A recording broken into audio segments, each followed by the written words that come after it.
ذوی الاحترام ومداحان رسول وحفاظ کرام، نقیب بزم، معزز محترم بزرگوں، نوجوان ساتھیوں، عزیز بچوں، پردہ نشین خواتین اسلام، السلام علیکم ورحمۃ اللہ تعالی وبرکاتہ۔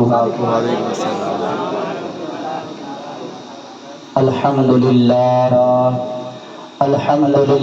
الذی فضل سیدنا و مولانا محمدا صلی اللہ تعالی علیہ وسلم علی العالمین جميعا وأقامه يوم القيامة للمذنبين المتلوثين الخطائين الهالكين شفيعا، فصلى الله تعالى وسلم وبارك عليه وعلى كل من هو محبوب ومرضي لديه صلاة تبقى وتدوم بدوام الملك الحي القيوم، وأشهد أن لا إله إلا الله وحده لا شريك له، وأشهد أن سيدنا ومولانا وملجانا وشفاء صدورنا وطبيب قلوبنا وضياء عيوننا محمدا عبده ورسوله، أما بعد، فأعوذ بالله من الشيطان الرجيم، بسم الله الرحمن الرحيم، وأما بنعمة ربك فحدث، صدق الله وصدق رسوله النبي الأمين الكريم، ونحن على ذلك لمن الشاهدين والشاكرين والحمد لله رب العالمين۔ عزیزان ملت اسلامیہ، ابھی میں نے خطبہ مسنونہ کے بعد قرآن مقدس کے 30ویں پارے سورہ ضحیٰ کی ایک آیت کریمہ کی تلاوت کرنے کا شرف حاصل کیا۔ اس ٹاپک پر کچھ عرض و معروض سے قبل، کچھ بولنے سے قبل، آئیے ہم اور آپ مل کر ایک مرتبہ انتہائی عقیدت و محبت کے ساتھ گنبد خضرا میں آرام فرمانے والے آقا و مولا مصطفیٰ جان رحمت جناب محمد رسول اللہ صلی اللہ تعالیٰ علیہ وسلم کی بارگاہ بے کس پناہ میں درود و سلام کا نذرانہ عقیدت پیش کرنے کی سعادت حاصل کریں اور پڑھیں بآواز بلند، اللہم صلی علی سیدنا شفیعنا کریمنا مولانا محمد معدن الجود والکرم وآلہ وبارک وسلم، صلو علیہ صلاۃ و سلام علیک یا رسول اللہ صلی اللہ تعالی علیہ وسلم۔ عزیزان ملت اسلامیہ، مجھ سے پیشتر آپ نے ایک بہترین خطاب سماعت فرمایا، نعت و مناقب کے اشعار سماعت کیے، چند لمحوں کے لیے میں بھی حاضر ہوا ہوں، لہٰذا آپ مجھے بھی برداشت کر لیں، اور میں نے آپ لوگوں سے درود پاک پڑھنے کے لیے کہا، لیکن میری آنکھوں نے دیکھا کہ تقریباً 70% لوگوں نے درود پاک نہیں پڑھا، یا پڑھا ہوگا تو میرے کانوں تک آواز نہیں آئی ہوگی۔ عزیزان ملت اسلامیہ، یہ شعراء حضرات، یہ مقررین، نقیب آپ کو درود شریف پڑھنے کے لیے کیوں کہتے ہیں؟ درود شریف بہت مختصر مگر بہت ہی جامع عمل ہے، ہر مصیبت کا حل ہے۔ اگر بندہ خلوص نیت کے ساتھ نبی پاک صلی اللہ علیہ وسلم کی محبت میں کثرت سے درود پاک پڑھے تو اس کے تمام تر مصائب و آلام دور ہو جاتے ہیں۔ اور درود پاک کے فائدے کیا ہیں، اس کے بینیفٹس کیا ہیں؟ تو مشکات شریف میں حدیث ہے، عن انس بن مالک رضی اللہ تعالی عنہ قال قال رسول اللہ صلی اللہ تعالی علیہ وسلم من صلی علیہ صلاۃ واحدہ صلی اللہ علیہ 10 صلوات وحطت عنہ 10 خطیات ورفعت له 10 درجات۔ یعنی حضرت انس رضی اللہ تعالی عنہ سے مروی ہے کہ نبی پاک صلی اللہ تعالی علیہ وسلم نے ارشاد فرمایا، جس شخص نے ایک مرتبہ مجھ پر یعنی نبی کریم صلی اللہ تعالی علیہ وسلم پر ایک مرتبہ درود پڑھے گا تو اللہ تبارک و تعالی اس پر اپنی 10 رحمتیں نازل فرمائے گا، وحطت عنہ 10 خطیات، اور اس کے 10 گناہوں کو مٹا دے گا، ورفعت له 10 درجات، اور اس کے 10 درجات کو بلند کر دے گا۔ یہ ایک مرتبہ درود پاک پڑھنے کا فائدہ ہے کہ اگر ہم ایک مرتبہ درود پاک پڑھ لیں تو اللہ ہمارے اوپر 10 رحمتوں کا نزول فرماتا ہے، ہمارے 10 گناہوں کو مٹا دیتا ہے اور ہمارے 10 درجات کو بلند کر دیتا ہے۔ اب آپ سوچئے ہم روزانہ 100 مرتبہ درود پاک پڑھیں گے تو کتنی رحمتیں ہمارے حصے میں نازل ہوں گی۔ لہٰذا ایک مرتبہ پھر سے بلند آواز سے درود پاک پڑھیں۔ محمد صلی اللہ علیہ وسلم نحن عباد محمد صلی اللہ علیہ وسلم صلو علیہ صلاۃ و سلام علیک یا رسول اللہ صلی اللہ علیہ وسلم۔ عزیزان ملت اسلامیہ، میں نے جس آیت کریمہ کی تلاوت کی، اللہ تبارک و تعالی ارشاد فرماتا ہے وَأَمَّا بِنِعْمَةِ رَبِّكَ فَحَدِّثْ، اور اپنے رب کی نعمتوں کا خوب چرچا کرو۔ عزیزان ملت اسلامیہ، اللہ کی نعمتیں کیا کیا ہیں، اللہ کی رحمتیں کیا ہیں، اللہ کے احسانات کیا ہیں، اگر ہم انہیں کاؤنٹ کرنا چاہیں، گننا چاہیں تو ہم نہیں گن سکتے۔ اللہ تبارک و تعالیٰ نے انسانوں پر، مسلمانوں پر بے شمار رحمتوں، انعامات کا نزول فرمایا، لیکن اللہ تبارک و تعالیٰ نے کبھی احسان نہیں جتایا۔ مثال کے طور پر اللہ تبارک و تعالیٰ نے چلنے کے لیے زمین کو بنایا لیکن احسان نہیں جتایا، ہماری روشنی کے لیے چاند اور سورج کو پیدا فرمایا لیکن احسان نہیں جتایا، ہمارے تمام پارٹس آف باڈی بنائے جس سے ہم کھانے کا کام لیتے ہیں، بولنے کا کام لیتے ہیں، سننے کا کام لیتے ہیں، دیکھنے کے کام لیتے ہیں، لیکن اللہ تبارک و تعالیٰ نے کبھی احسان نہیں جتایا۔ میں آپ کو ایک مثال دیتا ہوں، آج ہم اور آپ اس خوشگوار فضا میں سانس لیتے ہیں تو ہمیں ایک گیس کی ضرورت پڑتی ہے جسے ہم اور آپ آکسیجن کرتے ہیں۔ اگر بندہ وہ نہ لے، اسے نہ مل پائے تو بندے کا انتقال ہو جاتا ہے، مر جاتا ہے۔ یہ اللہ تبارک و تعالیٰ ہمیں فری میں دے رہا ہے، لیکن آپ کے بلوا میں یا کہیں بھی کوئی بیمار ہو جائے اور ہاسپٹل میں وہ ایڈمٹ ہو جائے اور ڈاکٹر بولے کہ انہیں آکسیجن کی ضرورت ہے تو آپ 1 گھنٹے کا کئی ہزار روپے آپ کو چارج دینا پڑے گا۔ ایسا ہے کہ نہیں؟ جو آکسیجن ہمیں فری میں مل رہا ہے، 24 گھنٹے میں ہم نہ جانے کتنی مرتبہ ہم سانسیں لے رہے ہیں فری میں، اللہ تبارک و تعالیٰ کا یہ احسان ہے۔ جب وہی چیز ہم جاتے ہیں بیمار ہو کر کے ہاسپٹل میں تو ہمیں پیسے دے کر کے آکسیجن لینا پڑتا ہے، لیکن اللہ تبارک و تعالیٰ نے کبھی احسان نہیں جتایا۔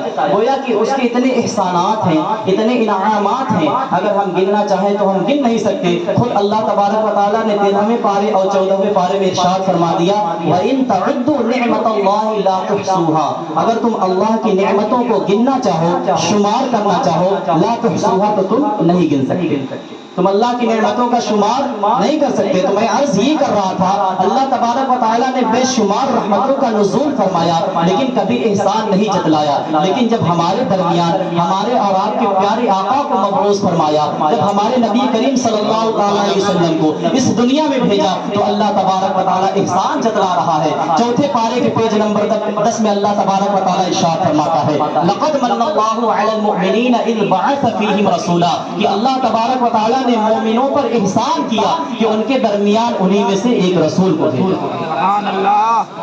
اب اس آیت سے ہمیں یہ پتا چلتا ہے کہ دنیا کی تمام نعمتیں ایک طرف اور حضور کا آنا ایک طرف۔ حضور ہمارے لیے سب سے بڑی نعمت ہے، سب سے عظیم نعمت ہے، سب سے بہترین رحمت ہے، اور اللہ تبارک و تعالیٰ ارشاد فرماتا ہے وَأَمَّا بِنِعْمَةِ رَبِّكَ فَحَدِّثْ، اپنے رب کی نعمتوں کا خوب چرچا کرو۔ لہٰذا اسی قرآنی آیات پر ہم مسلمین، ہم مومنین عمل کرتے ہیں اور اپنے رسول کا یاد مناتے ہیں، ان کے دن کو سیلیبریٹ کرتے ہیں۔ لیکن آج اعتراض کرنے والے اعتراض کرتے ہیں کہ آپ جو میلاد النبی مناتے ہیں، سیلیبریٹ کرتے ہیں، یہ تو نئی چیزیں ہیں، بدعت ہے۔ ایسا ہوتا ہے کہ نہیں؟ لوگ سوال کرتے ہیں۔ آئیے میں آپ کو کچھ ایسے دنوں کے بارے میں بتا دوں جو وہ حضرات بھی ان دنوں کو مناتے ہیں، سیلیبریٹ کرتے ہیں، جو میلاد النبی کا دن نہیں مناتے۔ مثال کے طور پر ابھی 15 اگست گزرا ہے، 1947 15 اگست کو ہمارا ملک ہندوستان انگریزوں کے چنگل سے آزاد ہوا ہے کہ نہیں؟ ایسا تب سے لے کر 78 79 سال سے مسلسل ہم اور آپ یوم آزادی مناتے ہیں۔ وجہ کیا ہے کہ ہمارا ملک ایک طویل عرصے تک انگریزوں کا غلام رہا، ہم نے مصیبتیں جھیلی، پریشانیاں اٹھائی، تو ہمارے بزرگوں نے، ہمارے اسلاف نے ان سے لوہا لیا اور اپنے جان و مال، عزت و آبرو کی قربانی دے کر اس ملک کو آزاد کرایا۔ اسی دن سے ہم یوم آزادی مناتے ہیں، اور یہ وہ حضرات بھی مناتے ہیں، ان کے مدرسے میں بھی جھنڈے پھہرائے جاتے ہیں جو عید میلاد النبی منانے کو بدعت ہے۔ تو میں ان سے سوال یہ عرض کرتا ہوں کہ بتائیے یہ کب کی ایجاد ہے؟ یہ تو 78 سال پہلے کی ہے۔ اگر آپ اس دن کو سیلیبریٹ کرتے ہیں تو اس دن کو کیوں نہیں مناتے؟ بات بنتی ہے کہ نہیں بنتی؟ اور یوم آزادی انڈیپینڈنس اس لیے منایا جاتا ہے کیونکہ ہمارا ملک آزاد ہوا۔ اب آئیے آپ کو 1500 سال پہلے لے کر کے چلتا ہوں کہ اس دنیا کا حال کیا تھا۔ 1500 سال پہلے تقریباً 35 ملین گاڈز کی عبادت کی جاتی تھی، 35 لاکھ بھگوانوں کی پوجا کی جاتی تھی۔ انسان غلام بن چکا تھا، کبھی حجر کی عبادت کرتا تھا، کبھی شجر کی عبادت کرتا تھا، کبھی سورج کی عبادت کرتا تھا، کبھی چاند کی عبادت کرتا تھا، کبھی پہاڑوں کی عبادت کرتا تھا، کبھی دریاؤں کی عبادت کرتا تھا۔ گویا انسان کی یہ پیشانی اتنی ذلیل و رسوا ہو گئی تھی کہ جس چیز میں طاقت دکھتی اس چیز کے آگے جھک جاتی۔ عزیزان ملت اسلامیہ، جب نبی کریم صلی اللہ تعالیٰ علیہ وسلم اس دنیا میں تشریف لاتے ہیں تو آپ نے ہمیں ان تمام معبودان باطلہ سے ہٹا کر کے ہماری پیشانیوں کو ایک اللہ کی طرف جھکا دیا۔ تو جب یہ دیش آزاد ہوا انگریزوں کے چنگل سے تو ہم یوم آزادی مناتے ہیں، تب سوچیے جو ہماری پیشانی کئی جھوٹے خداؤں کے سامنے غلام بن چکی تھی، جس نبی نے اس پیشانی کو آزاد کرایا، ہم اس کا دن کیوں نہ منائیں؟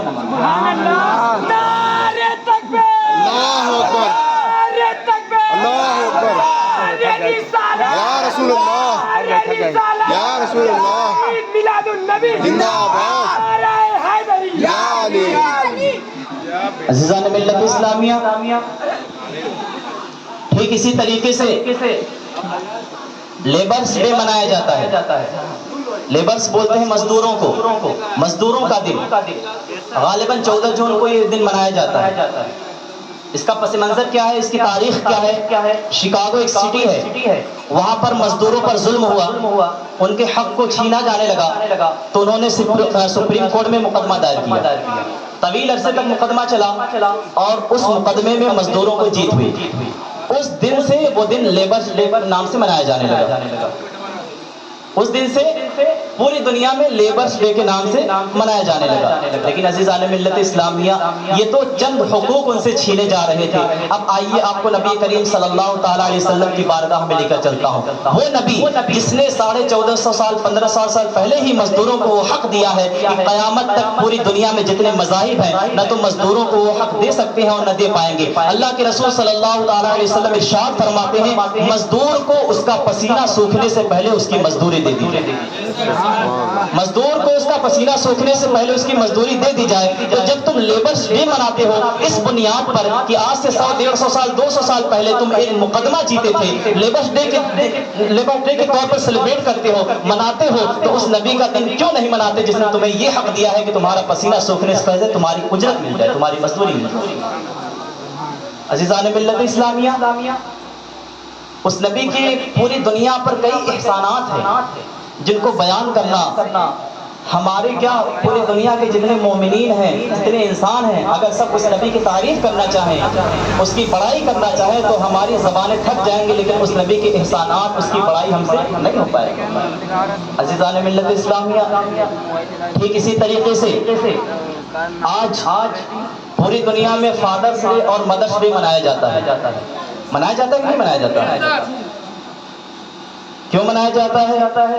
اس دن لوگ اپنے باپ اور اپنے ماں کی شان میں کچھ الفاظ کا استعمال کر لیتے ہیں، اور آج تو سوشل میڈیا کا زمانہ ہے، لوگ واٹس ایپ پہ اسٹیٹس وغیرہ لگا دیتے ہیں، انسٹاگرام پہ اسٹوری لگا دیتے ہیں، آئی لو مائی موم، آئی لو مائی ڈیڈ وغیرہ وغیرہ۔ اسی طریقے سے فادرز ڈے اور مدرس ڈے سیلیبریٹ کرتے ہیں۔ عزیزان ملت اسلامیہ، لیکن کیا فادرز ڈے اور مدرس ڈے صرف ایک دن منایا جانا چاہیے؟ جس ماں نے آپ کو اپنے شکم میں 9 مہینے تک رکھا، کتنی تکلیفیں جھیلی، آپ اس ماں کے لیے صرف ایک دن منتخب کرنا چاہتے ہیں؟ کسی اسپیسیفک دن اس ماں کے لیے سیلیبریٹ کرنا چاہتے ہیں؟ عزیزان ملت اسلامیہ، یہ اس کا حق ادا نہیں ہوگا۔ جو باپ آپ کے لیے نہ تو دھوپ کی فکر کرتا ہے، نہ بارش کی فکر کرتا ہے، نہ سردی کی فکر کرتا ہے، ہر موسم میں آپ کے لیے رزق معاش تلاش کرتا ہے، محنتیں کرتا ہے، مشقتیں اٹھاتا ہے. کیا اس باپ کو آپ صرف ایک دن کے لیے سمیٹ دیں گے؟ نہیں. عزیزان ملت اسلامیہ، اللہ کے رسول صلی اللہ تعالیٰ علیہ وسلم نے ماں باپ کو وہ عزت دی ہے، وہ رسپیکٹ دی ہے. پوری دنیا میں جتنے بھی ریلیجس ہیں، جتنے بھی مذاہب ہیں، قیامت تک وہ ماں باپ کو نہ وہ عزت دے سکتے ہیں اور نہ دے پائیں گے. آئیے اللہ کے رسول صلی اللہ تعالیٰ علیہ وسلم کی بارگاہ میں چلتے ہیں. پیارے نبی صلی اللہ تعالیٰ علیہ وسلم ارشاد فرماتے ہیں، باپ جو ہے وہ جنت کا دروازہ ہے اور ماں کے قدموں کے نیچے جنت ہے. بے شک بے شک. باپ جو ہے جنت کا دروازہ ہے اور ماں کے قدموں کے نیچے جنت ہے. اب بتائیں، آپ صرف ایک دن فادرس ڈے اور مدرس ڈے مناتے ہیں اپنے پیرنٹس کے لیے، تو آپ اس نبی کا دن کیوں نہیں مناتے جس نے آپ کے ماں اور باپ کو یہ مقام عطا فرمایا؟ وہ جنت جسے پوری زندگی بندہ عبادت کرتا ہے، ریاضت کرتا ہے، جہاد کرتا ہے، تب جا کر کے جنت میں اس کو مقام ملتا ہے. لیکن اللہ کے رسول نے اس جنت کو اٹھا کر کے لا کر کے آپ کی ماں کے قدموں کے نیچے رکھ دیا ہے. تو اگر آپ فادرس ڈے اور مدرس ڈے منانا چاہتے ہیں تو اپنے نبی کا دن ضرور سیلیبریٹ کریں اور منائیں. عزیزان ملت اسلامیہ، آج اسی طریقے سے لوگ وومنس ڈے مناتے ہیں، عورتوں کا دن، مہیلاؤں کے ادھیکار کے بارے میں بات کرتے ہیں.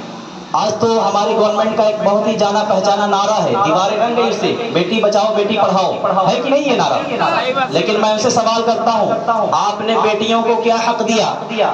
آپ نے ان کے لیے کیا کیا؟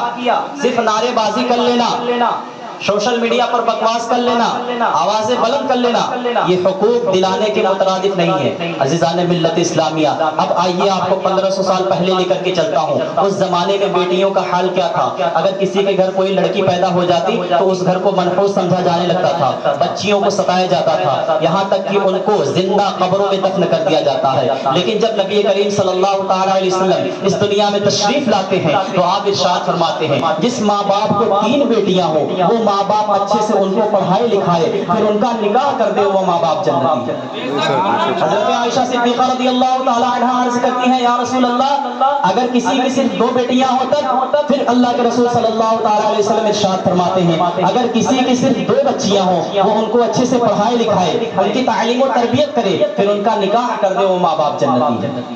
حضرت عائشہ پھر عرض کرتی ہیں، یا رسول اللہ، اگر کسی کی صرف 1 بیٹی ہو تب؟ تو اللہ کے رسول فرماتے ہیں، اللہ کے گھر میں کمی تو نہیں ہے، اللہ کے گھر میں کوئی کمی نہیں. اگر کسی ماں باپ کو صرف 1 بیٹی ہو تو وہ اس کو اچھے سے پڑھائے لکھائے، اس کی تعلیم و تربیت کرے، پھر اس کا نکاح کر دے، وہ ماں باپ جنتی ہے. سبحان اللہ. تو جس بیٹی کو زندہ قبروں میں دفن کر دیا جاتا تھا، آج تم جس بیٹیوں کے حقوق کے لیے آوازیں بلند کرتے ہو، سوشل میڈیا پہ بکواس کرتے ہو، اس زمانے میں جب بیٹیوں کو منحوس سمجھا جانے لگتا تھا، منحوس سمجھا جاتا تھا، اس زمانے میں پیارے آقا نے بیٹیوں کو وہ مقام دیا ہے کہ تم صبح قیامت تک وہ مقام نہیں دے سکتے. بچوں کی پرورش پر، بیٹوں کی تعلیم و تربیت پر جنت کا پروانہ نہیں ہے. لیکن اگر بچیاں ہیں، آپ کی بیٹیاں ہیں، ان کو اچھے سے پڑھائے لکھائے، پھر ان کا نکاح کر دیں، وہ ماں باپ جنت مناتے ہیں. بچیوں کا دن سیلیبریٹ کرتے ہیں، تو اس نبی کا دن ضرور منائے جنہوں نے آپ کے بچوں کو وہ ادھیکار دیا ہے، وہ حق دیا ہے. ایک مرتبہ درود پاک پڑھیں. صلی اللہ علیہ وسلم، نحن عباد محمد صلی اللہ علیہ وسلم، صلو علیہ صلاۃ و سلام علیک یا رسول اللہ صلی اللہ تعالی علیہ وسلم. یہ تو عقلی دلیل تھی. اب آئیے آپ کو نقلی دلیل دیتے ہیں احادیث کریمہ کی روشنی میں. آج معترضین اعتراض کرتے ہیں کہ آپ لوگ اس طریقے سے لائٹیں لگاتے ہیں، ایک جگہ اکٹھا ہو کر کے میلاد مناتے ہیں. یہ کہیں حدیث پاک میں نہیں لکھا، یہ نئی چیزیں ہیں. اور وہ ہمارے جلوسوں پر اعتراض کرتے ہیں. اور ایک چیز یہ بھی بولتے ہیں کہ آپ کے جلوسوں میں جو ہے میوزک بجتا ہے، ڈی جے بجتا ہے، نوجوان بچے کچھ شرارتی ٹائپ کے ہوتے ہیں، ڈانس کرنے لگتے ہیں. ایسا ہوتا ہے. لیکن عزیزان ملت اسلامیہ، اگر کسی چیز میں کوئی خراب چیز مل جائے تو اس خراب چیز کو دور کرنا چاہیے. مثال کے طور پر آج ہمارے معاشرے میں نکاح ہوتا ہے. نکاح کرنا کیا ہے؟ سنت ہے، کبھی فرض ہے، کبھی حرام ہے، کبھی مکروہ ہے، کئی ایک ٹائپ ہے. بہرحال نکاح کرنا سنت ہے. لیکن آج میرے خیال سے 70% نکاح میں جو ہے باجے گاجے کا رواج چل گیا ہے. ایسا ہے کہ نہیں؟ ڈی جے بجتا ہے تو کیا ہم اس باجے کی وجہ سے پورے نکاح کو حرام کر دیں گے؟ نہیں، بلکہ جو اس میں غلط چیزیں ہیں اس کو دور کرنے کی کوشش کریں گے۔ ہم تو یہ بھی کہتے ہیں کہ جو ہمارے جلوسوں میں ڈی جے بجتا ہے، اس میں جو میوزک کے طور پر نعت بجتی ہے، جو رقص و سرور ہوتا ہے، وہ سب چیزیں ناجائز ہیں، ہم اس کے خلاف ہیں۔ لیکن جو قرآن عظیم کی تلاوتیں ہوتی ہیں، نعت و مناقب کے اشعار پڑھے جاتے ہیں، ذکر و اذکار ہوتے ہیں، رسول اللہ اور اللہ کی باتیں ہوتی ہیں، اس کو تم غلط نہیں ثابت کر سکتے۔ بہرحال ہم اور آپ جو یہاں اجتماعی طور پر بیٹھے ہیں، اکٹھا ہو کر کے بیٹھے ہیں، لوگ کہتے ہیں کہیں کتاب میں ایسا نہیں ہے۔ عزیزان ملت اسلامیہ، ایک حدیث پاک آپ کو سناتا ہوں، آپ کا ایمان تازہ ہو جائے گا۔ سنن نبی داؤد کی حدیث ہے، حدیث نمبر 5426 ہے، اور اگر آپ نیٹ پر سرچ کریں گے تو وہ 5428 ہے۔ اللہ کے رسول صلی اللہ تعالی علیہ وسلم کا حدیث پاک ہے، عن معاویہ رضی اللہ تعالی عنہ قال ان رسول اللہ صلی اللہ تعالی علیہ وسلم خرج على حلقۃ یعنی من اصحابہ۔ حضرت معاویہ رضی اللہ تعالی عنہ سے مروی ہے کہ رسول اللہ صلی اللہ تعالی علیہ وسلم ایک جماعت کے پاس سے گزرے، فقال، تو آپ نے ارشاد فرمایا، ما اجلسکم، یعنی اے صحابیو تم یہاں کیوں بیٹھے ہو؟ فقالوا، تو صحابہ کرام رضی اللہ تعالی عنہم اجمعین نے عرض کیا، یا رسول اللہ صلی اللہ تعالی علیہ وسلم جلسنا ندعو اللہ ونحمدہ علی ما ہدانا لدینہ ومن علینا بک، یعنی یا رسول اللہ صلی اللہ تعالی علیہ وسلم ہم اس لیے بیٹھے ہیں تاکہ اللہ سے دعا کریں اور اس کی تعریف و توصیف کریں، اور اس نے آپ کو جو ہمارے درمیان بھیجا ہے ہم اس کا احسان ادا کریں۔ عزیزان ملت اسلامیہ، آج ہمارے جلسے میں بھی یہی ہوتا ہے، ہم اللہ سے دعا کرتے ہیں، اس کی تعریف و توصیف کرتے ہیں، رسول پاک صلی اللہ علیہ وسلم پر دعا، رسول پاک صلی اللہ تعالی علیہ وسلم پر درود پاک پڑھتے ہیں، قرآن عظیم کی تلاوتیں ہوتی ہیں۔ ٹھیک اسی طریقے سے صحابہ کرام کا مجمع تھا۔ عزیزان ملت اسلامیہ، آگے اللہ کے رسول صلی اللہ تعالی علیہ وسلم ارشاد فرماتے ہیں، اللہ ما اجلسکم الا ذلک، تم قسم کھاؤ کیا تم صرف اسی لیے بیٹھے ہو تاکہ اللہ سے دعا کرو اور اس کی عبادت کرو، اس کی تعریف و توصیف بیان کرو، اور جو مجھ کو تمہارے درمیان بھیجا ہے اس کا احسان بیان کرو۔ عزیزان ملت اسلامیہ، صحابہ کرام عرض کرتے ہیں، اللہ ما اجلسکم الا ذلک، یعنی یا رسول اللہ صلی اللہ تعالی علیہ وسلم ہم صرف اسی لیے بیٹھے ہیں تاکہ اللہ سے دعا کریں اور اس کی تعریف و توصیف کریں، اور آپ کو جو ہمارے درمیان بھیجا ہے ہم اس کا شکر ادا کریں۔ عزیزان ملت اسلامیہ، آگے اللہ کے رسول صلی اللہ تعالی علیہ وسلم ارشاد فرماتے ہیں، اما انی لم استحلفکم تہمۃ لکم، یعنی اے صحابیوں میں نے تم سے قسم اس لیے نہیں لی کہ میں تم کو جھوٹا سمجھتا ہوں، وانما اتانی جبریل علیہ السلام فقال ان اللہ عز وجل یباہی بکم الملائکہ، بلکہ حضرت جبریل علیہ السلام میری بارگاہ میں حاضر ہوئے تھے اور عرض کر رہے تھے، اے رسول اللہ صلی اللہ تعالی علیہ وسلم یہ جو صحابہ بیٹھے ہیں اللہ سے دعا کر رہے ہیں، اس کی تعریف و توصیف بیان کر رہے ہیں، اور آپ کو جو ان کے درمیان بھیجا گیا ہے اس کا شکر ادا کر رہے ہیں، یہ اللہ تبارک و تعالیٰ کو اتنا پسند آیا، اتنا پسند آیا ہے، یباہی بکم الملائکہ، کہ وہ اس کے ذریعے فرشتوں پر فخر کر رہا ہے۔ یعنی اس طریقے سے بیٹھ کر اللہ سے دعا کرنا، اس کی تعریف بیان کرنا اور رسول اللہ صلی اللہ تعالی علیہ وسلم کی بڑائی کرنا، یہ اتنا اچھا عمل ہے کہ اللہ تبارک و تعالیٰ اس کے ذریعے فرشتوں پر جو ہے فخر محسوس کر رہا ہے۔ تو ہمارا یہ میلاد منانا، اس طریقے سے بیٹھ کر کے میلاد کو سیلیبریٹ کرنا، یہ اس حدیث پاک کی روشنی میں ثابت ہوتا ہے۔ عزیزان ملت اسلامیہ، یہاں تک میں میلاد کی باتیں کر رہا تھا اور میرے عزیز ساتھی ریحان بھائی اور حافظ برکت اللہ صاحب نے کچھ باتیں کہی ہیں بولنے کے لیے، جو میں اب عرض کرنے لگا ہوں وہ تھوڑا میلاد سے ہٹ کر کے ہے، آپ بغور سماعت کرائیں، ایک مرتبہ درود پاک پڑھ لیں۔ اللہ رب محمد صلی اللہ علیہ وسلم، نحن عباد محمد صلی اللہ علیہ وسلم، صلوا علیہ صلاۃ و سلام علیک یا رسول اللہ صلی اللہ تعالی علیہ وسلم۔ عزیزان ملت اسلامیہ، میں عرض یہ کر رہا تھا کہ آج لوگ ہر کسی کو صحیح قرار دے رہے ہیں کہ سب مسلم ہیں، کوئی سنی وہابی دیوبندی غیر مقلد شیعہ کوئی فرق نہیں، یہی ہے نا حضرت؟ اور کسی کے پیچھے بھی نماز پڑھ لو آپ کی نماز ہو جائے گی۔ پہلے میں آپ کو ایک تاریخ بتا دوں، منافقوں نے ایک مسجد کی تعمیر کروائی جس کا نام تھا مسجد زرار۔ قرآن کریم کے 11ویں پارے کے پیج نمبر 3 میں کی پہلی لائن ہے، آپ پڑھ لیں گے، اللہ کے رسول صلی اللہ تعالی علیہ وسلم نے اس مسجد کو آگ لگا دیا تھا۔ اگر ہر مسجد میں نماز ہو جاتی تو کیا اللہ کے رسول صلی اللہ تعالی علیہ وسلم اس مسجد میں نماز ادا نہیں کرتے؟ سبحان اللہ. اگر ہر کسی کے پیچھے نماز ہو جاتی، آپ کے سامنے کربلا کا واقعہ ہے، یزیدی کے لشکر میں بھی لوگ نماز پڑھتے تھے، وضو کرتے تھے، روزہ رکھتے تھے، تو کیا امام حسین ان کے پیچھے نماز نہیں پڑھ سکتے؟ پڑھ لیتے اگر سب برابر ہوتے، لیکن آپ نے نہیں پڑھا. کیوں؟ کیونکہ انہوں نے اسلام کی جو ایک حد ہے اس حد میں انہوں نے چھیڑخانی کی، حرام کو حلال کر رہے تھے، حلال کو حرام کر رہے تھے. اسی طریقے سے حضرت عثمان غنی رضی اللہ تعالیٰ عنہ کو جب بلوائیوں نے شہید کیا تو حضرت علی نے 3 دنوں تک مسجد نبوی میں نماز ادا نہیں کی. وہ مسجد نبوی جب حاجی یا عمرہ کرنے والا جاتا ہے، اگر وہاں پر کوئی ایک نیکی کرے گا تو وہ ایک نیکی جو ہے ہزاروں لاکھوں کے برابر ہوتی ہے. تو حضرت علی نے اس مسجد میں نماز ادا نہیں کی. کیوں؟ کیونکہ نماز پڑھنے پڑھانے والا اس لائق نہیں تھا کہ اس کے پیچھے نماز ہو جائے. عزیزان ملت اسلامیہ، یہ لوگ دھوکہ دیتے ہیں کہ اسی طریقے سے وہ بھی نماز پڑھتے ہیں، ہم بھی پڑھتے ہیں، وہی قرآن وہ بھی پڑھتے ہیں، ہم بھی پڑھتے ہیں. بلکہ اہل سنت و جماعت کو یہ طعنہ دیا جاتا ہے کہ جو بد مذہب ہیں وہ تو آپ سے زیادہ نماز روزہ کرتے ہیں.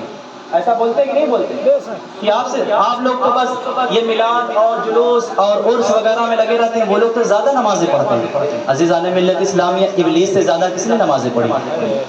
ابلیس کو تو آپ جانتے ہیں، فرشتوں کے ساتھ رہتا تھا، فرشتوں کے ساتھ رہتا تھا.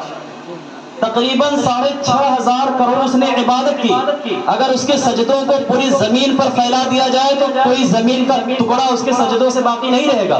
لیکن صرف ایک مرتبہ اللہ تبارک و تعالیٰ نے اس سے کہا کہ حضرت آدم علیہ السلام کو تعظیماً سجدہ کرو، عزت کے لیے، رسپیکٹ دینے کے لیے، لیکن اس نے انکار کر دیا. تو بتائیے، جو ابلیس فرشتوں کے ساتھ رہتا تھا، تعلیم و تربیت میں ان کے ساتھ رہتا تھا، اس کو جنت سے نکال دیا گیا اور آج وہ در بدر ذلیل و خوار ہو رہا ہے. تو بتائیے، آپ ان کی 60 سالہ 70 سالہ کی نمازوں کو دیکھ کر کے آپ کہتے ہیں آپ سے زیادہ نمازیں اور روزہ کرتے ہیں. تو بتائیے ابلیس نے کتنی عبادتیں کی، لیکن صرف ایک مرتبہ نبی کی تعظیم نہیں کی، رسپیکٹ نہیں کی تو وہ ذلیل و رسوا ہو گیا. عزیزان ملت اسلامیہ، آئیے قرآن کی روشنی میں دیکھتے ہیں. بعض لوگ یہ کہتے ہیں کہ سب برابر ہے، ہر کوئی برابر ہے. ایسا ہو نہیں سکتا. اگر ہر کوئی برابر رہتا تو یہ جو میڈیکل پہ بیٹھے ہیں ڈاکٹر، ان کی سیلری کتنی ہے، جو MBBS ہے ان کی سیلری کتنی ہے؟ اگر ہر ڈاکٹر برابر ہے، سب کی فیس الگ الگ ہے. اور ان نالائکوں نے اپنی اپنی کتابوں میں وہ گندی عبارتیں لکھی ہیں کہ ان کی نسلیں قیامت تک اس کو صاف کرتے کرتے مر جائیں گے لیکن صاف نہیں کر پائیں گے. عزیزان ملت اسلامیہ، یہ اسماعیل دہلوی، اشرف علی تھانوی، قاسم نانوتوی، رشید احمد گنگوہی، یہ ان کے بڑے امام ہیں، ان کے باپ دادا ہیں جن کی یہ تقلید کرتے ہیں. انہوں نے اپنی اپنی کتابوں میں ایسی عبارتیں لکھی ہیں کہ میں پڑھنا گوارا نہیں کرتا. 2-3 عبارت آپ کے سامنے پیش کروں گا. انہوں نے اپنی کتاب میں لکھا ہے کہ اللہ تبارک و تعالیٰ کے سامنے نبی، ولی، بھوت، پریت سب برابر. اپنی کتاب میں کیا لکھا ہے کہ اللہ کے سامنے نبی، ولی، بھوت، پریت، جن سب برابر. عزیزان ملت اسلامیہ، ایک دوسری جگہ لکھتا ہے معاذ اللہ رب العالمین، رسول اللہ کا علم جو ہے بچوں اور پاگلوں کے علم کے مشابہ ہے. معاذ اللہ رب العالمین، وہ رسول اللہ کا علم جو اللہ تبارک و تعالیٰ کی طرف سے حضرت جبریل علیہ السلام لے کر آئے تھے، اس علم کو بچوں اور پاگلوں کے علم سے کمپیئر کر رہے ہیں. بتائیے، تو جو ایسا لکھ کے چلا گیا اور اس کا ماننے والا نماز پڑھائے گا تو کیا ہم اس کے پیچھے نماز پڑھیں گے؟ نہیں پڑھیں گے. جو تمام انسانوں کو، انبیاء کو، اولیاء کو بھوت پریت کے برابر بتائے، کیا ہم ان کے ماننے والوں کے پیچھے نماز پڑھیں گے؟ نہیں پڑھیں گے. اب آئیے قرآن کریم کیا کہتا ہے آپ کو بتاتے ہیں. انبیاء، یہاں پر علماء کرام بیٹھے ہیں، انبیاء سے کوئی گناہ نہیں ہو سکتا. 1,24,000 یا کم و بیش 2,24,000 جتنے انبیاء ہیں وہ تمام کے تمام معصوم ہیں، ان سے کوئی گناہ ہو ہی نہیں سکتا. اور یقیناً وہ جنتی ہیں. تمام انبیاء کیا ہے؟ جنتی ہیں. اور بھوت پریت جو ہے یہ آگ سے بنے ہیں، جنات کی نسل سے، اور یہ جہنمی ہے. بھوت پریت جو ہے وہ جہنمی ہے. اور یہ نالائق اپنی کتاب میں کیا لکھتا ہے کہ اللہ کے سامنے اولیاء، انبیاء، بھوت پریت سب کیا ہے؟ برابر ہے. اب قرآن کریم کھولیے، سورہ حشر 28واں پارہ پیج نمبر 7 میں اللہ تبارک و تعالیٰ ارشاد فرماتا ہے لا یستوی اصحاب النار و اصحاب الجنہ، جنتی اور جہنمی برابر نہیں ہو سکتے۔ اس کا ترجمہ ہے جنتی اور جہنمی برابر نہیں ہو سکتے۔ تو بتائیے ہمارے نبی اور تمام انبیاء کیا ہیں؟ جنتی ہیں۔ ہمارے نبی اور تمام انبیاء کیا ہیں؟ جنتی ہیں۔ بھائی بولیے، اتنا تو جانتے ہوں گے، جنرل نالج ہے۔ ہمارے انبیاء ہمارے نبی جو گناہوں سے پاک ہیں یہ جنتی ہیں، اور بھوت پریت کیا ہے؟ جہنمی ہے۔ اب یہ نالائق اپنی کتاب میں لکھتے ہیں کہ اللہ کے سامنے بھوت پریت نبی ولی سب برابر ہیں، اور اللہ تبارک و تعالیٰ قرآن کریم میں ارشاد فرماتا ہے لا یستوی اصحاب النار و اصحاب الجنہ، جنتی اور جہنمی برابر نہیں ہو سکتے۔ تو جب اللہ تبارک و تعالیٰ نے جنتیوں کو اور جہنمیوں سے الگ کر دیا تو تمہاری کیا اوقات ہے تو دونوں کو ایک لائن میں لگائے ہو؟ تو بتائیے جو یہ مانے کہ سب برابر ہیں اور اللہ تبارک و تعالیٰ یہ کہہ رہا ہے کہ جنتی اور جہنمی برابر ہیں، تو جس کا یہ عقیدہ ہو، جس کا یہ ایمان ہو، کیا اس کے پیچھے نماز پڑھنا درست ہوگی؟ نہیں ہوگی۔ عزیزان ملت اسلامیہ، آپ سوشل میڈیا اٹھا کے دیکھ لیں، آج اہل سنت و جماعت سے جتنے مناظرے پڑے ہیں سامنے، چاہے غیر مقلد ہو، وہابی ہو، دیوبندی ہو، شیعہ ہو، تو کبھی وہ رسول اللہ صلی اللہ علیہ وسلم کے علم غیب پر سوال کرتے ہیں کہ رسول اللہ کو پیٹ پیچھے کا علم نہیں، معاذ اللہ۔ رسول اللہ صلی اللہ تعالیٰ علیہ وسلم حاضر و ناظر نہیں ہے، رسول اللہ صلی اللہ تعالیٰ علیہ وسلم شفاعت نہیں فرمائیں گے، رسول اللہ صلی اللہ تعالیٰ علیہ وسلم کو پیٹ پیچھے کا علم نہیں۔ ایسے ٹاپک پر مناظرے موجود ہیں، لیکن عزیزان ملت اسلامیہ، تاریخ گواہ ہے آج تک کسی بھی مناظرے میں ہمارے سنی عالم کی ہار نہیں ہوئی، اور نہ قیامت تک یہ ہرا سکتے ہیں۔ اور ان نالائقوں کا دماغ پتہ نہیں کہاں چلا گیا ہے۔ مسلم شریف کی حدیث پاک ہے اور مشکات شریف کی حدیث 5741 نمبر، اللہ کے رسول صلی اللہ تعالیٰ علیہ وسلم ارشاد فرماتے ہیں انا سید ولد آدم یوم القیامہ، میں قیامت کے دن تمام لوگوں کا سردار ہوں، میں قیامت کے دن تمام لوگوں کا سردار ہوں، وانا اول ینشق عنہ القبر، اور میں وہ ہوں جس کی قبر سب سے پہلے کھولی جائے گی، واول شافع، اور میں سب سے پہلے شفاعت کروں گا، واول مشفع، اور میری شفاعت سب سے پہلے قبول کی جائے گی۔ تو آج تم شفاعت کا انکار کر رہے ہو، رسول اللہ صلی اللہ تعالیٰ علیہ وسلم کے علم کا انکار کر رہے ہو، رسول اللہ صلی اللہ تعالیٰ علیہ وسلم کے حاضر و ناظر ہونے کا انکار کر رہے ہو، کبھی رسول اللہ صلی اللہ تعالیٰ علیہ وسلم کے علم کو تم پاگلوں اور بچوں کے علم سے معاذ اللہ کمپیئر کر رہے ہو، تو بتاؤ قیامت میں جب رسول اللہ صلی اللہ تعالیٰ علیہ وسلم شفاعت کریں گے تم کہاں جاؤ گے؟ کہاں منہ لے کے جاؤ گے؟ اعلیٰ سے فرماتے ہیں آج لے ان کی پناہ، آج مدد مانگو سے، کل نہ مانیں گے قیامت میں اگر مان گیا، کل نہ مانیں گے قیامت میں اگر مان گیا۔ عزیزان ملت اسلامیہ، رسول اللہ صلی اللہ تعالیٰ علیہ وسلم سے محبت کریں، ان کے دامن سے وابستہ ہو جائیں، اپنے آپ کو رسول اللہ صلی اللہ تعالیٰ علیہ وسلم سے جوڑ لیں۔ میں آپ کو ایک واقعہ حقیقت ہے، حدیث پاک ہے، آپ کے سامنے بیان کر دوں قرآن کریم اور حدیث پاک کی روشنی میں۔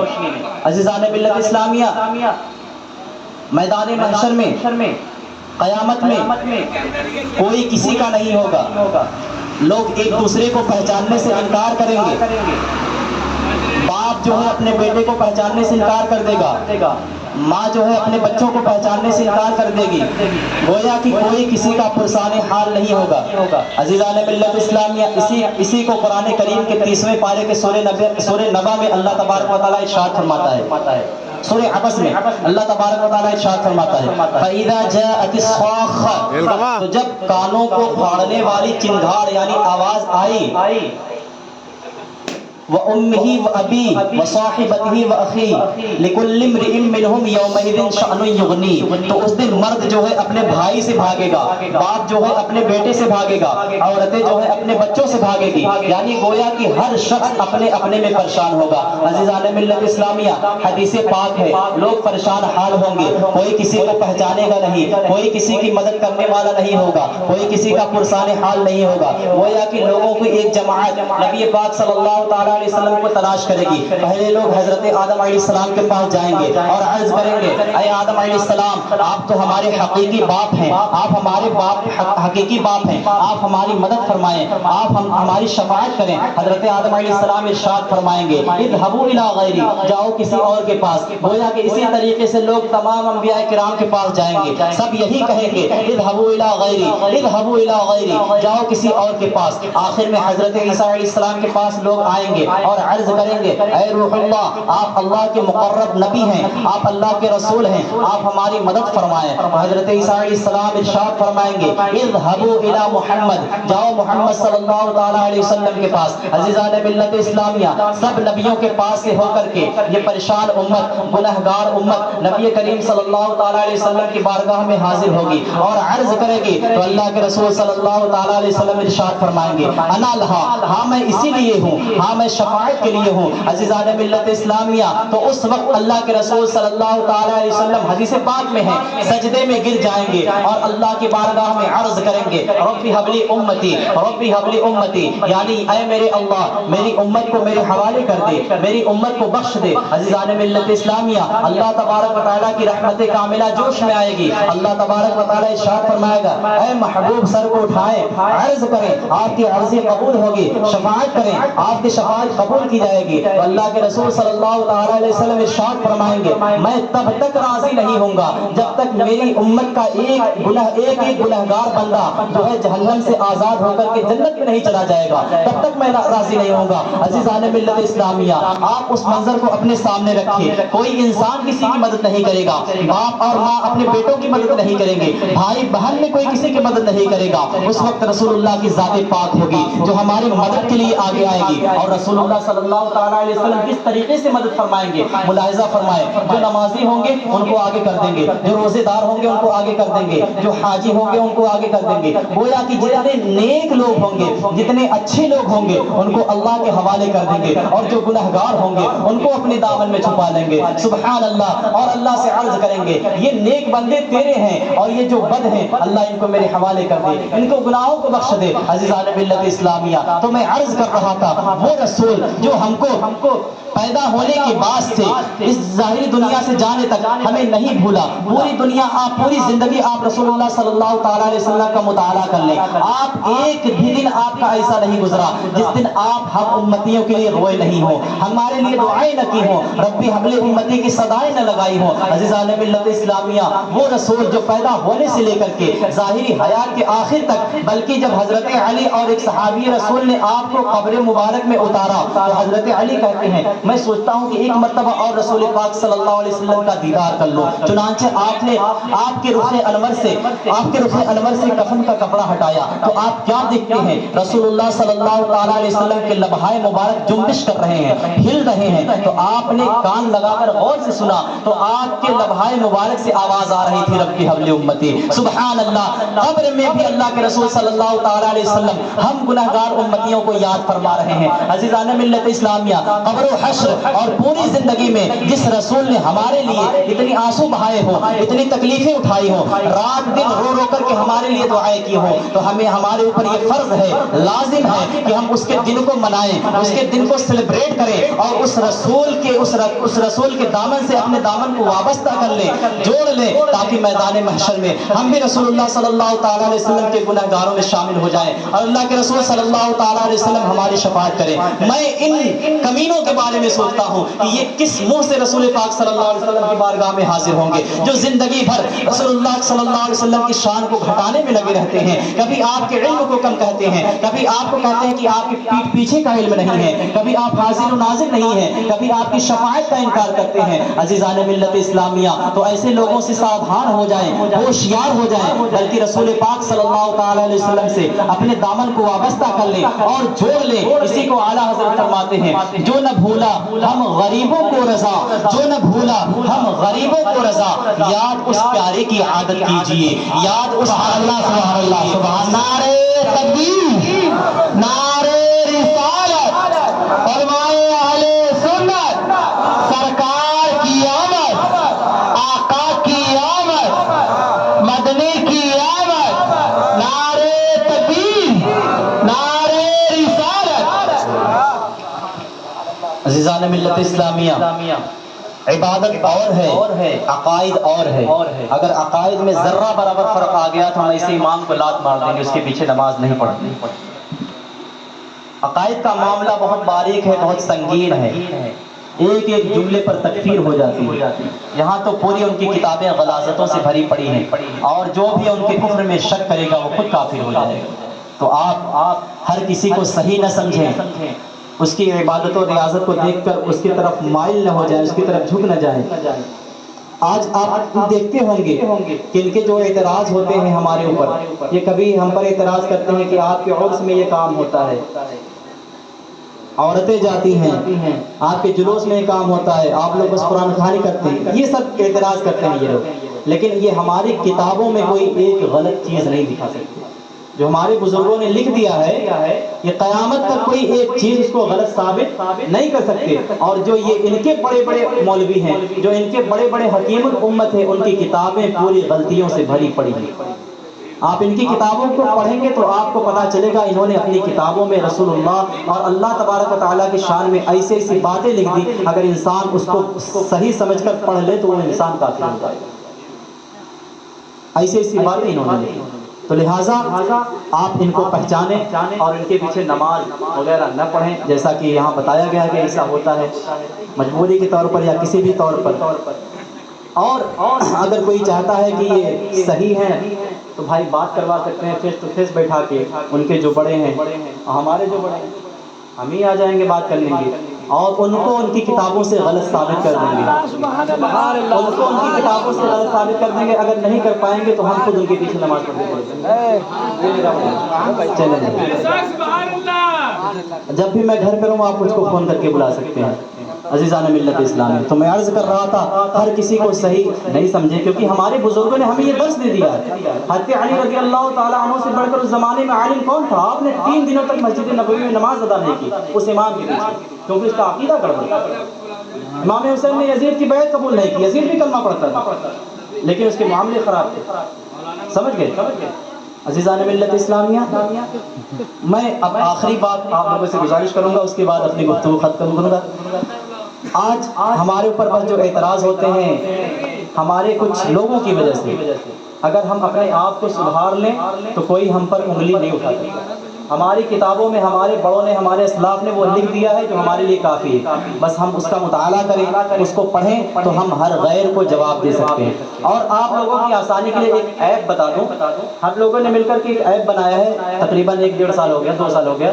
اس ایپ کا نام ہے دفاع اہل سنت۔ آپ اس کو ڈاؤن لوڈ کر لیں موبائل میں، جس کے پاس اینڈرائڈ فون ہو آپ دفاع اہل سنت اس ایپ کو ڈاؤن لوڈ کر لیں۔ اس میں جتنے بھی یہ وہابیہ دیابنا کے اعتراض ہے، میلاد کیوں مناتے ہو، فاتحہ کیوں پڑھتے ہو، عرس کیوں کرتے ہو، یہ کیوں کرتے ہو، ان تمام اعتراض کے جوابات جو ہیں قرآن و حدیث کی روشنی میں موجود ہیں۔ سمجھ گئے؟ اس ایپ کو آپ ڈاؤن لوڈ کر لیں، اس میں کام ہو رہے ہیں الحمدللہ، ابھی 20% کام ہوا ہے، لیکن ان نجدیوں نے اس ایپ کو اڑانے کے لیے باقاعدہ رپورٹ کرا تھا، کئی ہزار رپورٹ کرا تھا، لیکن کچھ اکھاڑ نہیں پائے اور نہ اکھاڑ پائیں گے۔ تو آپ اس ایپ کو ڈاؤن لوڈ کر لیں، کیونکہ کتابیں پڑھنا مشکل ہے، کتنی کتابیں لے کر کے ایپ کو ڈاؤن لوڈ کر لیں، آپ کو باتیں اس میں جو ہے مل جائیں گی۔ اب میں آپ لوگوں سے گزارش کروں گا کہ ہم اور آپ جس رسول کا دن یہاں پر منانے بیٹھے ہیں، اس رسول کی تعلیم و تربیت کیا ہے، ان کا مشن کیا تھا، آپ کو اللہ تبارک و تعالیٰ نے اس دنیا میں کیوں بھیجا۔ ہم رسول اللہ کو تو مانتے ہیں، ابھی میں کہوں کہ کیا آپ رسول اللہ صلی اللہ تعالیٰ علیہ وسلم کے اوپر جان دے دیں گے؟ بالکل دے دیں گے، ہے کہ نہیں؟ سبحان اللہ۔ اگر یہ بات آ جائے کہ ہم رسول اللہ صلی اللہ تعالیٰ علیہ وسلم کے لیے اپنی گردن کٹا دیں تو ہم کٹا سکتے ہیں، اپنے مال و اولاد کی قربانی پیش کر دیں تو ہم پیش کر سکتے ہیں، ہے کہ نہیں ایسا؟ کیونکہ ہم رسول اللہ صلی اللہ تعالیٰ علیہ وسلم سے محبت کرتے ہیں۔ لیکن اسی رسول کا فرمان عالی شان ہے، قرۃ عینی فی الصلاۃ، نماز میری آنکھوں کی ٹھنڈک ہے۔ تو جس رسول کے لیے آپ گردن کٹا سکتے ہیں، کیا اس رسول کی آنکھوں میں ٹھنڈک پہنچانے کے لیے اپنی گردن نہیں جھکا سکتے؟ انشاءاللہ نیت کریں کہ ہم نماز پڑھیں گے، اور جب بات آئے گی جان کی تو جان دینے کے لیے بھی تیار رہے گا۔ اور سب سے بڑی چیز آج ہمارے درمیان جو ہے وہ ایجوکیشن کی کمی ہے۔ آج تعلیم کے میدان میں سب سے پچھڑی قوم مسلم قوم ہے۔ ہمارے بچے جو ہیں سوشل میڈیا کے ایڈکٹ ہو گئے ہیں، راتوں کو 2 بجے 3 بجے تک فون چلانا، پھر دن میں 10 بجے تک سونا. تو بتائیے ایسے بچے کامیاب ہوں گے؟ نہیں ہوں گے. ارے قرآن کریم میں اتنی آیتیں ہیں علم کے اوپر، اگر صرف علم کے موضوع پر بیان کیا جائے تو گھنٹوں لگ جائیں گے. بس ایک آیت میں آپ کے سامنے پڑھتا ہوں، پارہ نمبر 28 پیج نمبر 2 میں اللہ تبارک و تعالی ارشاد فرماتا ہے یرفع اللہ الذین آمنوا منکم والذین اوتوا العلم درجات. اللہ تعالی مسلمانوں کے درجے بلند کرتا ہے اور جو علم والے ہوتے ہیں ان کے کئی درجات بلند کرتا ہے. سبحان اللہ سبحان اللہ. علم کی بہت بڑی اہمیت ہے. اور آنے والے زمانے میں سب سے طاقتور چیز جو ہوگی نا وہ قلم کی طاقت ہوگی. سب سے طاقتور چیز جو ہوگی وہ قلم کی طاقت ہوگی. تلواروں کا دور چلا گیا. ہاں جنگ کرنے کے لیے ہتھیاروں کی ضرورت پڑتی ہے، لیکن قلم کی مار اتنی سخت ہے کہ اس سے نسلیں تباہ و برباد ہو جاتی ہیں. آج بڑے بڑے جو ادھیکاری ہیں، آفیسرز ہیں، ان کے قلم میں پاور ہے. کتنے پیسے والے جھکتے ہیں ان کے سامنے. تو اللہ تبارک و تعالیٰ نے خود ہی قرآن کریم میں ارشاد فرما دیا کہ جو علم والے ہوں گے ان کے کئی درجات بلند ہوں گے. اب وہ چاہے دینی علم ہو یا دنیاوی علم. فائدہ یہ ہے کہ دینی علم آپ حاصل کریں گے تو اس کا فائدہ آپ کو دنیا میں بھی ملے گا اور آخرت میں بھی ملے گا. اور دنیاوی علم اگر آپ حاصل کریں گے تو اس کا فائدہ آپ کو دنیا میں ملے گا. لیکن کچھ علم ایسے ہیں دنیا کے، اگر آپ ان کو اچھی نیت سے حاصل کریں گے تو آپ کو اس کا ثواب آخرت میں بھی ملے گا. مثال کے طور پر آج ہم لوگ اپنے بچوں کو ڈاکٹر بناتے ہیں، انجینئر وغیرہ بناتے ہیں، لائر بناتے ہیں، وکیل. تو اس میں بہت زیادہ کرپشن ہے، غریبوں کو بہت زیادہ لوٹا جاتا ہے. ایک کیس اگر 500 میں حل ہوتا ہے تو وہاں پر 1000 روپے لگ جاتے ہیں. علاج 10,000 کا ہوا تو 20,000 کا بل بیٹھ جاتا ہے. تو اگر کوئی ڈاکٹر اس نیت سے ڈاکٹری کی پڑھائی کرے اور کامیاب ہو جائے کہ ہم غریبوں کا علاج فری میں کریں گے یا کچھ کم پیسے میں کریں گے، تو اس کا ڈاکٹری پڑھنا بھی عبادت ہے. یہ بھی دین کا کام. کوئی لائر اس وجہ سے وکیل بنے کہ ہم غریبوں کا کیس فری میں لڑیں گے یا جتنی محنت ہوگی اتنا پیسہ لیں گے، تو اس کا یہ پڑھنا بھی دین کا کام ہے. ہر ایک کام میں جس کو اسلام نے جائز قرار دیا ہے اس میں اگر اچھی نیت سے کام کیا جائے تو اس کام میں ثواب ہے. مثال کے طور پر کھانا کھانا بھی ثواب ہے. کھانا کھانا بھی ثواب کا کام ہے. اگر اس نیت سے کھایا جائے کہ ہم کھانا کھائیں گے کہ ہمارے جسم میں اللہ تبارک و تعالیٰ طاقت و قوت دے گا، پھر ہم اس طاقت و قوت کو اپنے بچوں کے لیے رزق حلال تلاش کریں گے اور اللہ تعالیٰ کی عبادت و ریاضت میں اپنی طاقت کو خرچ کریں گے، تو وہ کھانا کھانا بھی عبادت ہوگا. حدیث پاک میں یوں آیا کہ اگر بندہ ظہر کی نماز پڑھ لے پھر عصر کے انتظار میں لگا رہے، پھر جا کے عصر کی نماز پڑھ لے، تو گویا کہ وہ ظہر سے لے کر عصر تک عبادت میں. تو اتنے ہمارے اللہ کے رسول صلی اللہ تعالیٰ علیہ وسلم اور اللہ کے اتنے زیادہ انعامات ہیں. بس شرط یہ ہے کہ ہمیں ان کو پڑھنے کی ضرورت ہے، ان پر عمل کرنے کی ضرورت ہے. تو میں عرض کر رہا تھا کہ آپ اپنے بچوں کے فیوچر کے بارے میں سوچئے، ان کے بھوشیہ کے بارے میں سوچئے. آپ ان کو موبائل نہ دیں، یا دیں تو اس کا مس یوز نہ کریں. موبائل بہت بہترین چیز ہے، اگر اس سے چاہیں تو بہت اچھی اسٹڈی آپ کر سکتے ہیں، پڑھائی کر سکتے ہیں. ہر ایک سہولیات موبائل پر موجود ہے، لیکن ہم نے اس کا استعمال غلط کرنا ہے. انسٹاگرام پر، فیس بک پر، ٹویٹر پر، واٹس ایپ پر گھنٹوں گھنٹوں گزار دیں گے چیٹنگ میں، بات کرنے میں. لیکن اگر ہم اسی سے پڑھائی کرنا چاہیں تو ہم سے نہیں ہوگا. یاد رکھیں اگر یہی حال رہا تو ہم گونگے ہو جائیں گے، کہیں ہماری آواز نہیں سنی جائے گی. آپ دیکھ لیں پوری دنیا میں جہاں کہیں بھی مسلمانوں پر ظلم ہو رہا ہے، ستایا جا رہا ہے، اس کی سب سے بڑی وجہ ہے کہ آج ہم ایجوکیشن سے بہت زیادہ پیچھے ہو گئے. آپ لبنان دیکھ لیں، سیریا دیکھ لیں، غزہ دیکھ لیں، فلسطین دیکھ لیں، میانمار دیکھ لیں، ہر جگہ مسلمانوں پر ظلم ستم کے پہاڑ توڑے جا رہے ہیں. اس کی کئی ایک وجہ ہیں، لیکن ایک بہت بڑی وجہ یہ ہے کہ ہم تعلیمی میدان میں بہت پیچھے. تو جس رسول کا آج ہم اور آپ دن منا رہے ہیں، اس رسول کا ارشاد ہے اطلبوا العلم ولو کان بالصین، علم دین حاصل کرو اگرچہ تم کو چین کا سفر کرنا پڑے. اس زمانے میں سفر جو ہے زیادہ تر اونٹ وغیرہ سے ہوتا تھا، گدھے سے ہوتا تھا، جہاز سے ہوتا تھا، اور چین عرب سے بہت دور تھا. اس حدیث پاک کا مطلب یہ ہے کہ تم کو علم حاصل کرنے میں، ایجوکیشن حاصل کرنے میں چاہے جتنی پریشانی آئے، تم علم حاصل کرنے میں پیچھے نہ ہٹو. علم حاصل کرو، علم ہی سے تمہارا مرتبہ بلند ہوگا، علم ہی سے تمہاری زمانے میں پہچان ہوگی.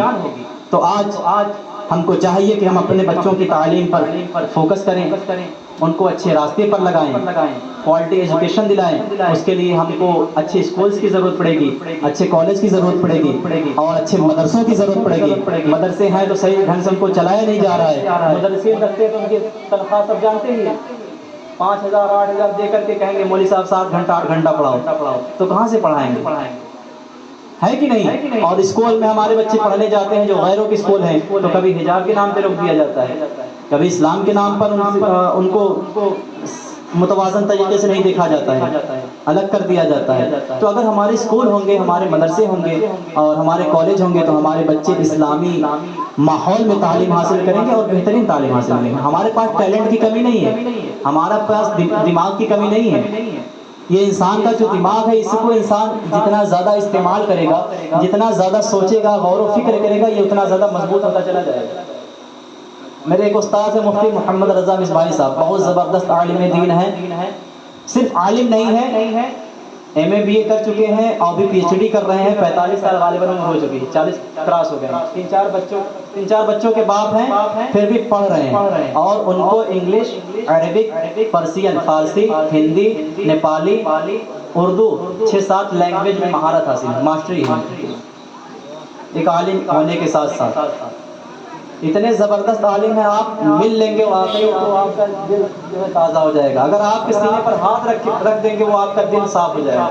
ایسے عالم ہیں، یہ میرا مشاہدہ، میرے سینے پہ ہاتھ رکھے ہیں کافی دیر تک. تو صرف دینی تعلیم نہیں، دنیاوی تعلیم میں بھی آگے آئیں اور اپنے بچوں کو پڑھائیں. اس پر کام کریں، خرچ کریں. زمین وغیرہ نے اسکول بنائے، کالج بنائے، ہے کہ نہیں؟ لوگ روتے ہیں کہ ہمارے پاس پیسے نہیں ہیں. مسلمانوں کے پاس پیسے نہیں ہیں، پیسے نہیں ہے، بہت پیسے ہیں، بس اس کا مس یوز ہوتا ہے. مثال کے طور پر آپ کے ہاں ایک شادی میں کتنا خرچ ہوتا ہے؟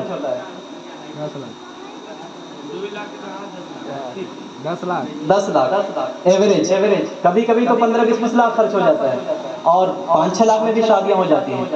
اگر جو 10 لاکھ خرچ کرتے ہیں اپنے بچوں کی شادی میں، اسی شادی میں 3-4 لاکھ میں خرچ کریں اور جو 5-6 لاکھ بچ رہا ہے اسی سے اپنے بچوں کی تعلیم و تربیت پر فوکس کریں، ان کو بہترین ایجوکیشن دلائیں، تو کیا وہ آپ کا بچہ قابل نہیں ہوگا؟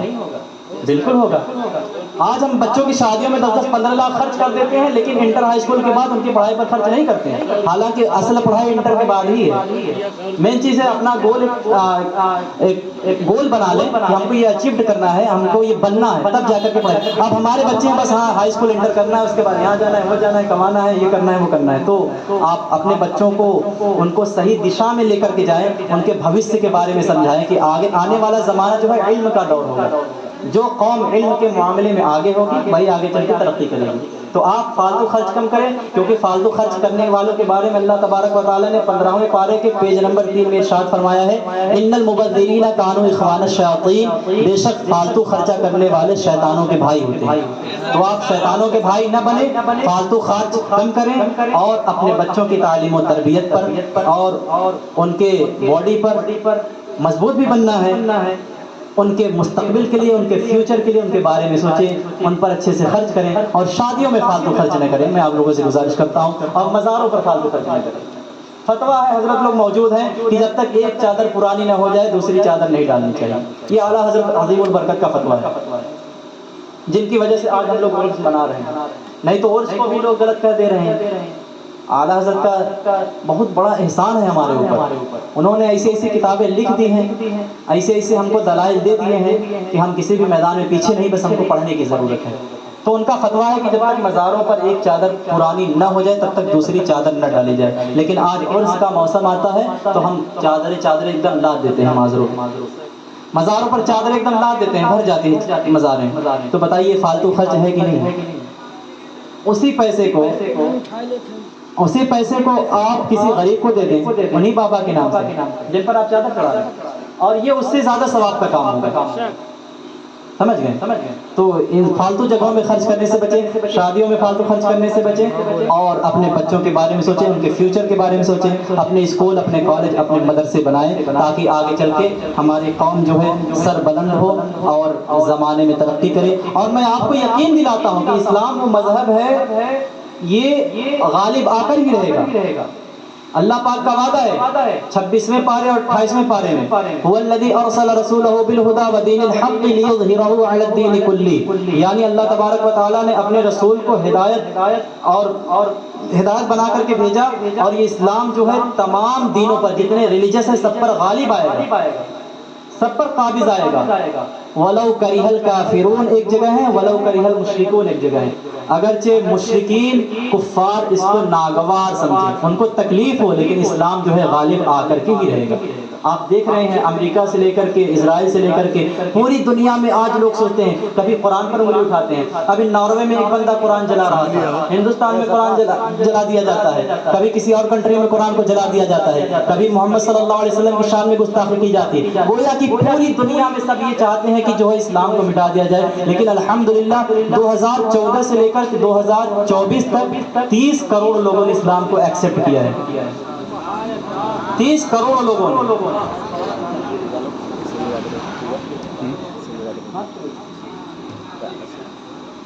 اچھا ابھی پڑھتا ہوں ناشتی۔ تو میں عرض کر رہا تھا کہ یہ اسلام یہ ایسا درخت ہے کہ اللہ تبارک و تعالیٰ نے اس میں لچک دی ہے، اس کو جتنا دبانے کی کوشش کریں گے یہ اتنا اور پھیلتا چلا جائے گا۔ کئی ایسے بندے ہیں یونیورسٹی میں پڑھتے ہیں جو اسلام کے مخالف تھے، اسلام کے خلاف کتاب لکھ رہے تھے اسلام کے اگینسٹ، وہ لوگ اسلام پر ریسرچ کرتے کرتے مسلمان ہو گئے، بہت سے ایسے اور ہو رہے ہیں۔ امریکہ میں آئے دن لوگ اسلام ایکسپٹ کرتے، ایک شہر ہے مجھے یاد نہیں آ رہا، ساؤتھ افریقہ کا شہر ہے، 2023-24 میں تقریباً 10,000 لوگوں نے اسلام ایکسپٹ کیا ہے، اور صرف ایک بندے کی محنت ہے، مولانا عثمان مدنی اتاری۔ آپ انسٹاگرام پہ ان کا اکاؤنٹ سرچ کریں گے آ جائے گا، کبھی 1126 لوگ اسلام ایکسپٹ کر رہے ہیں، کبھی 316 لوگ اسلام ایکسپٹ کر رہے ہیں، فٹ بال کھیل رہے ہیں، حضرت جا کے تبلیغ کر رہے ہیں، لوگ اسلام قبول کر لے رہے ہیں۔ تو یہ اسلام پھیلتا جائے گا۔ ہاں کبھی ہم کمزور ہوں گے، کبھی وہ کمزور ہوں گے۔ کمزور کس لیے ہوں گی؟ کیونکہ ہم اللہ اور اس کے رسول کے جو بتائے ہوئے طریقے ہیں اس پر صحیح سے عمل نہیں کریں گے۔ اگر ہم اس پر صحیح سے عمل کریں تو ہم کمزور نہیں ہوں گے۔ اللہ تبارک و تعالیٰ قرآن کریم کے 4 پارے کے پیج نمبر 6 میں ارشاد فرماتا ہے وَتِلْكَ الْأَيَّامُ نُدَاوِلُهَا بَيْنَ النَّاسِ، اور یہ دن ہے جو اللہ تعالیٰ لوگوں کے درمیان پھراتا رہتا ہے، گھماتا رہتا ہے، یعنی کبھی ان کا وقت آئے گا، کبھی ان کا وقت آئے گا، لیکن یہ آپ دل میں گٹھی باندھ کر کے رکھ لیں، اسلام کبھی نہیں۔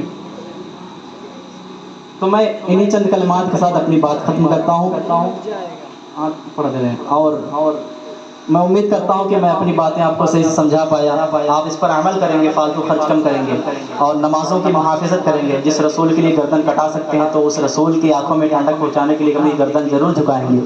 اللہ تعالیٰ کی عبادت و ریاضت کریں گے، نمازوں کی محافظت کریں گے، غریبوں کی مدد کریں گے، اپنے بچوں کو بہترین ویل ایجوکیٹڈ پرسن بنائیں گے، اچھا پڑھائی لکھائیں گے۔ ہم بھلے سے نہیں پڑھ پائیں، کم کھائیں گے، خراب پہنیں گے، اچھا کپڑا نہیں پہنیں گے، لیکن اپنے بچوں کو ضرور پڑھائیں گے، یہ وعدہ کر لیجیے، عہد کر لیجیے۔ تب تو آپ کا رسول پاک صلی اللہ علیہ وسلم کے مشن کو صحیح طریقے سے عام کرنا ہوگا، ورنہ تو صرف نعرے بازی ہر کوئی کر لیتا ہے، دعوے ہر کوئی کر لیتا ہے، کامیاب وہی ہوتا ہے جو کام کرتا ہے۔ کام کریں گے، آج لوگ نام کے پیچھے بھاگتے ہیں، حضور آپ کا قول ہے نام کے پیچھے نہ بھاگو، کام کرو گے تو نام ہو ہی جائے گا، کام کرو گے تو نام ہو ہی جائے گا۔ تو میں انہی چند کلمات کے ساتھ اپنی بات ختم کرتا ہوں۔ مجھ سے بولنے میں، آپ لوگوں سے سننے میں اگر کسی قسم کی کوئی غلطی ہو گئی ہو، مولا اسے معاف فرمائے۔ میرے ساتھ پڑھ لیجئے، استغفر اللہ ربی من کل ذنب واتوب الیہ، لا الہ الا اللہ محمد رسول اللہ صلی اللہ تعالی علیہ وسلم، وآخر دعوانا ان الحمد للہ رب العالمین، وما توفیقی الا باللہ۔ لوگ کہہ رہے ہیں کہ ناشتے پڑھنے کے لیے میں